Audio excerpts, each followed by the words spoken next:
Our top story this afternoon, a US Senate committee has passed a bill that'll broaden already tough sanctions on North Korea. Once signed into law, it will target anyone directly or indirectly contributing to Pyongyang's nuclear activities or other violations. Washington's move comes in response to the regime's recent nuclear test. Kwon Soa starts us off.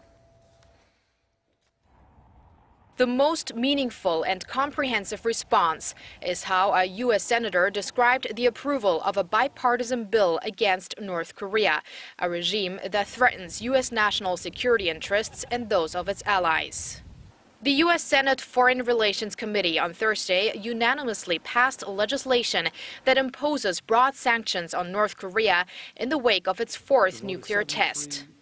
The bill calls for sanctions on any individual who contributes to North Korea's nuclear program and proliferation activities, human rights abuses, cyber attacks, and other crimes.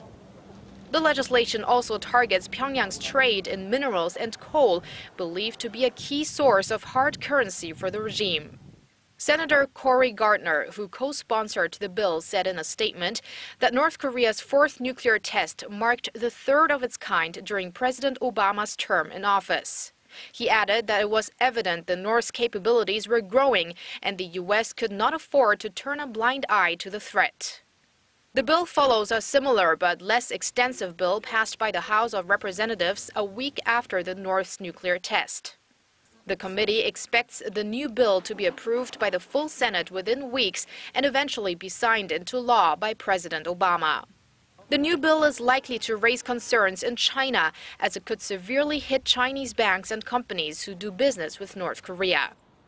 China remains a major stumbling block to a new UN Security Council resolution on North Korea for its nuke test.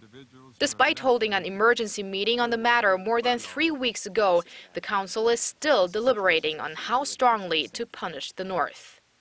Kwon Soa, Arirang News.